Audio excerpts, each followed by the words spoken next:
I woke up to the sound of my land being invaded. Not by wild animals, not by a storm, but by 100 uninvited strangers setting up camp like they owned the place. I stood on my porch, gripping my coffee mug a little too tight, watching in sheer disbelief as tents popped up, bonfires blazed, and laughter filled the air. A group of teenagers ran past my barn with beer cans in hand, while a couple of families laid out picnic blankets near my pond, their kids already splashing in the water. And at the center of it all, standing like a self-appointed queen, was Karen, the most insufferable HOA president to ever exist, waving her hands and directing people like she was hosting a grand festival. I took a deep breath, counted to 3, and made my way down the dirt path toward the chaos. As I approached, a man with sunglasses and a ridiculous floral shirt tipped his beer can at me. "Hey man, great spot you got here. Karen really hooked us up." "Hooked them up? That was rich. Who said you could be here?" I asked, my voice steady but laced with enough irritation to turn heads. Karen turned around dramatically, a smug smile plastered on her face. "Oh Tom, don't be so grumpy. It's just one night. The community needed a little getaway, and your land is just sitting here. Wasted potential, really." She waved her hand dismissively as if my private property was an abandoned parking lot. "Wasted potential?" I repeated, narrowing my eyes. Karen sighed as if I was the one being difficult. "It's not a big deal. I made a post in the neighborhood group.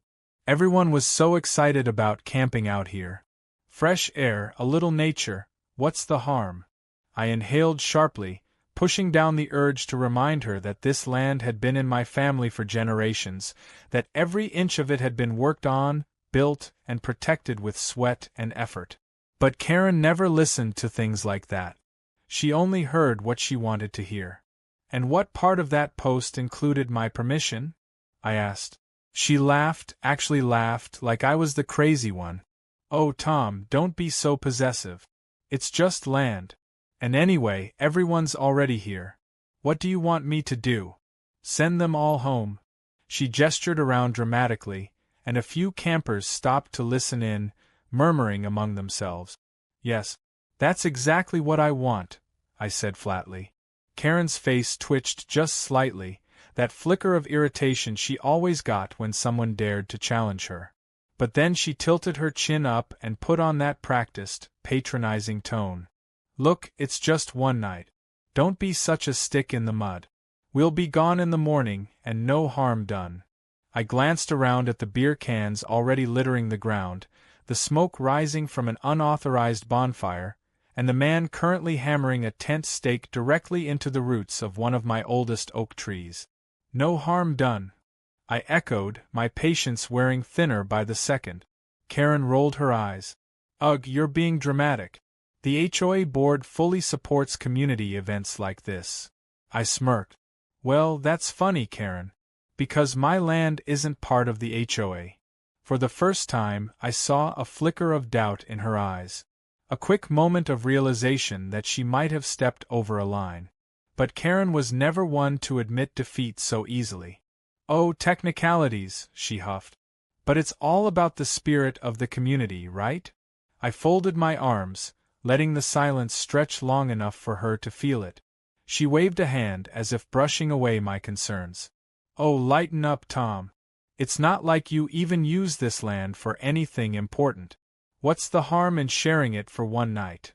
I let out a slow breath, my eyes scanning the chaotic scene before me. Then, an idea started forming. A slow, deliberate grin spread across my face. "Fine," I said, stepping back. "Stay as long as you want."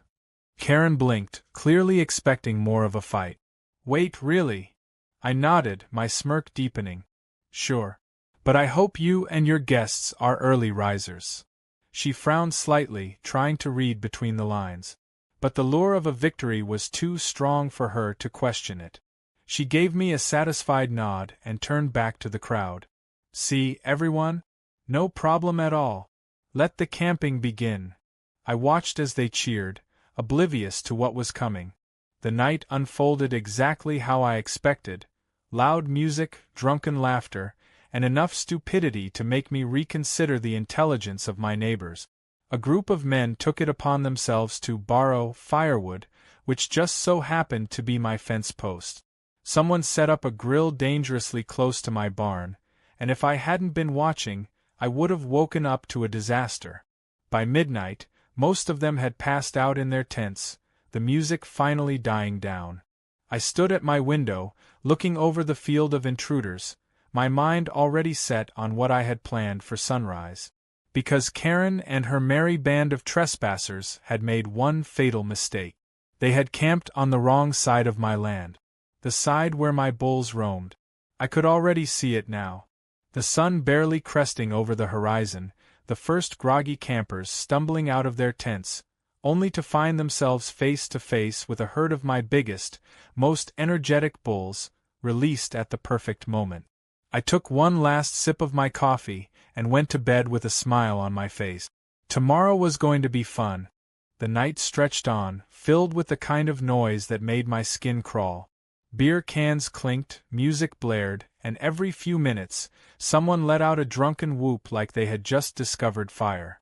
I watched from my porch, shaking my head as a couple of guys decided my barn wall was a good place to relieve themselves. Others had ventured too close to my pond, splashing around like they were on a tropical vacation. Karen sat in the center of it all, basking in the glow of her self-importance, sipping wine like she had personally orchestrated a grand festival. The fence thieves had made some real progress. What had been a sturdy wooden barrier just hours ago was now a pitiful row of broken posts, stripped down for firewood. I clenched my jaw but didn't say a word. Let them enjoy their little victory. They had no idea what was coming. As the hours dragged on, the energy faded. One by one, the campers started turning in for the night. Tents filled, bonfires died down, and the once lively field of chaos turned into a snoring, tangled mess of bodies. Even Karen, who had spent half the night declaring this the best community event in history, had finally shut up and retreated into her oversized tent. I took one last look at the scene, then turned toward the barn. The bulls were waiting, restless, eager. I had kept them penned up all night, and they didn't like it one bit. By sunrise, they'd be more than ready to stretch their legs. The first light of dawn crept over the horizon, casting a soft glow over my land. A thick mist lingered in the fields, swirling between the tents. The air was still, peaceful, the perfect contrast to the chaos that was about to unfold. I walked to the barn, boots crunching against the dirt. The bulls snorted, shifting in their pens, sensing the change in the air. I ran a hand over the gate, feeling the solid weight of it, then reached for the latch. With a single, deliberate motion, I lifted it. The gate swung open. For a moment, nothing happened. Then, the lead bull, a massive beast named Red, stepped forward. His muscles rippled beneath his thick hide as he sniffed the morning air. Behind him, the rest of the herd stirred, their hooves kicking up dust. And then, just like that, they bolted. The sound was like thunder, a rolling, earth-shaking rumble as the bulls charged into the open field. The mist swirled around them, giving the scene an almost surreal quality. The first few campers hadn't even woken up yet. They were blissfully unaware of the storm bearing down on them. But that changed fast. The first scream came from a man stumbling out of his tent, stretching his arms above his head. He opened his eyes just in time to see Red barreling straight toward him. He let out a strangled yelp and dove back inside, the entire tent collapsing around him. Another camper poked his head out of a sleeping bag, blinking groggily at the sight of a dozen bulls charging through the campsite. His brain barely had time to process the danger before pure survival instincts kicked in. He shot up like a rocket, tripped over his own feet, and face-planted into a pile of empty beer cans. The camp erupted into chaos. People screamed, tripping over each other as they scrambled to get away. Tents collapsed, folding in on themselves as their owners fled in sheer panic. Coolers were knocked over, sending drinks and food flying. A folding chair somersaulted through the air, landing in a bonfire with a dull thud. Karen came stumbling out of her tent, her hair a tangled mess, her robe hanging off one shoulder. She blinked at the scene before her, her brain struggling to catch up. What is happening?" she screeched. A bull trotted past her, snorting loudly. She shrieked and jumped back, her arms flailing wildly. "Tom, what is this?" I took my time strolling up, coffee in hand, watching the chaos unfold with the satisfaction of a man who had been waiting for this moment all night. "Morning, Karen," I said, taking a sip. "Sleep well." She spun on me, her face a mask of pure outrage. "Are you out of your mind? There are bulls everywhere." I nodded. "Yep." Her eyes widened. "You did this on purpose." I shrugged. "Technically, I just let my bulls out to graze. This is their land, after all." I gestured around at the sprawling chaos. "You're the ones who decided to set up camp in the middle of it." A man ran past us, screaming at the top of his lungs, his tent still partially attached to his back. A woman was halfway up a tree, clinging to a branch while yelling at her husband below. Someone had managed to wedge themselves into a portable toilet, and the entire thing tipped over with a dull crash. Karen's face turned a deep shade of red, her hands clenched into fists. "You think this is funny? People could get hurt." I took another sip of my coffee. "Funny, you weren't too worried about safety when they were breaking my fence, swimming in my pond, and setting fires near my barn." Her mouth opened and closed, struggling for a response. Another bull let out a loud snort, sending a group of campers sprinting toward their cars. Finally, she jabbed a finger in my face. "This isn't over, Tom. I'm calling the HOA board. You'll be hearing from them." I arched an eyebrow. "Go right ahead. But I'm pretty sure they don't have jurisdiction over my ranch." She blinked. The realization hit her like a ton of bricks. She had spent the entire night throwing around her self-proclaimed authority, only to realize now that she had absolutely none. I watched as the panic set in. People were already packing up, scrambling to shove their things into cars, desperate to escape. The once lively camp looked like a battlefield, strewn with broken tents, scattered trash, and abandoned coolers. Karen spun back to face the chaos, watching as her grand camping event crumbled before her eyes. This wasn't just a disaster, it was a humiliation, and I enjoyed every second of it. Karen stood in the middle of the chaos, her face twisted in disbelief as her grand camping event crumbled around her.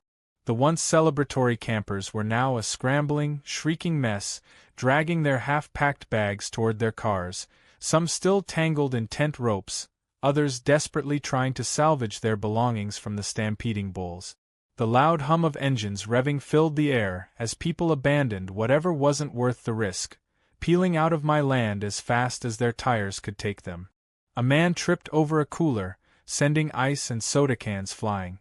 Another guy tried to wrestle his folding chair from under a snorting bull, only to give up and sprint for safety instead. Someone had left a speaker on, still blasting music as a bull accidentally kicked it, sending it spinning across the dirt like a rogue tumbleweed. Karen's hands clenched into fists, her face cycling through emotions faster than I thought possible: shock, rage, disbelief, frustration. She turned on me, eyes blazing. "You are going to regret this, Tom," she spat, pointing a perfectly manicured finger at my chest. "This is illegal. I am calling the authorities. You can't just let wild animals attack people." I took a slow sip of my coffee, watching her unravel with the satisfaction of a man who had been waiting for this moment all night. "Wild animals? Karen, they're my bulls. I let them out for their morning graze. It's not my fault you and your little fan club decided to camp in their field." Her face turned a shade of red that I was almost certain wasn't healthy. "You knew exactly what you were doing." I tilted my head, pretending to consider it. "Well, I did try to warn you." She let out a frustrated growl, her hands shaking with rage. She whirled around, looking for support, but her army was long gone. The campers who hadn't managed to escape yet were too busy saving themselves to care about their so-called leader. Then, as if the universe had been waiting for the perfect moment, a truck pulled up, kicking up dust as it came to a stop near the wreckage of what had once been a campsite. And out stepped Sheriff Dawson. Karen's eyes widened, her expression flickering with hope. "Oh, thank God!" she gasped, practically running toward him. "Sheriff, arrest this man. He released wild bulls on us. This was a peaceful community event, and he set us up." Sheriff Dawson adjusted his belt, his face unreadable as he glanced between Karen and me, taking in the wreckage of her so-called retreat. Then he sighed and pulled out a folded piece of paper from his pocket. "Karen," he said, his voice calm but firm, "we need to have a talk." Karen blinked. "Yes. Thank you. Arrest him immediately." Sheriff Dawson glanced at me, and I gave him a small nod. We had known each other for years. I had called him the night before, just after Karen's little stunt, and he had been more than happy to help me straighten things out. He unfolded the paper and held it up. "First off, let's start with this. An official trespassing complaint, filed by Tom last night." Karen's mouth opened, then closed. "Trespassing?" she choked out, like the word itself was offensive. Sheriff Dawson nodded. "Yep. You and about 100 other people. This is private property, Karen. You didn't have permission to be here." Karen's face twisted. "That's ridiculous. This land is part of the community." Sheriff Dawson raised an eyebrow. "Is it? Because according to county records, this land belongs to Tom. And last time I checked, your HOA rules don't extend past your own neighborhood." Karen stumbled over her words, but he wasn't done. "Second," he continued, flipping through his notes, "we've got property damage. Reports of broken fences, stolen firewood, damage to the barn, littering." He gestured toward the field, where the remnants of the party lay scattered in the dirt. "That's all on you, since you organized this event without the owner's consent." Karen's confidence was cracking like glass under pressure. She let out a nervous laugh, shaking her head. "This is all just a misunderstanding. It was supposed to be a community retreat. Everyone was so excited." Sheriff Dawson didn't look amused. "You charged people to come here, didn't you?" Her face paled. "What? No. I mean, I may have collected small donations to help with supplies, but—" "Small donations?" I cut in, pulling out my phone. I had taken a screenshot of her social media post before she could delete it. I turned the screen toward Sheriff Dawson. She was charging a $50 entry fee for an exclusive HOA nature getaway. Karen's face drained of all color. Sheriff Dawson let out a slow whistle. "Well, that's interesting. See, Karen, that makes this a whole different situation. Now we're looking at unauthorized event hosting, potential fraud charges, and illegally collecting money on someone else's property." Karen's mouth opened, but no sound came out. Her brain was scrambling for a way out, but there was none. "Now, normally," Sheriff Dawson continued, "a situation like this would come with some hefty fines. Maybe even a nice little visit to the courthouse. But I'm feeling generous today, so I'll make you a deal." Karen clutched at the last bit of hope she had left. "Yes, a deal. That sounds great. You and your HOA buddies are going to pay Tom back for every bit of damage you caused.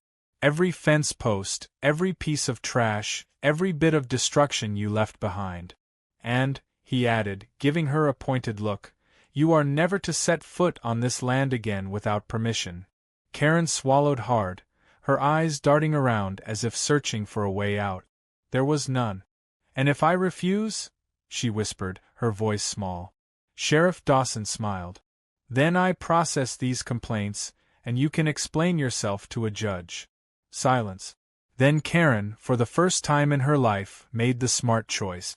She nodded, her lips pressed into a thin line. "Fine," she muttered. "I'll pay for the damages." Sheriff Dawson tipped his hat. "Good. That's what I thought." As he walked back to his truck, Karen turned back to me, her eyes burning with humiliation. "You think you've won?" she hissed. I took one last sip of my coffee, letting the warmth settle in my chest before flashing her a slow, satisfied grin. I don't think, Karen. I know. She spun on her heel and stomped toward her car, her shoulders tense with rage. The last remaining campers piled in, desperate to get as far away from my land as possible. Within minutes, the field was empty, save for the trampled tents and scattered debris left behind. I let out a deep breath, watching the dust settle as the final car disappeared down the road. The silence that followed was the sweetest sound I had heard in days. The next morning, I posted on the HOA Facebook page. Next time you visit my land, Karen, bring a tent, preferably one that's bull-proof. I sat back, grinning as the comments flooded in. And just like that, the HOA learned a very valuable lesson. Never mess with a rancher.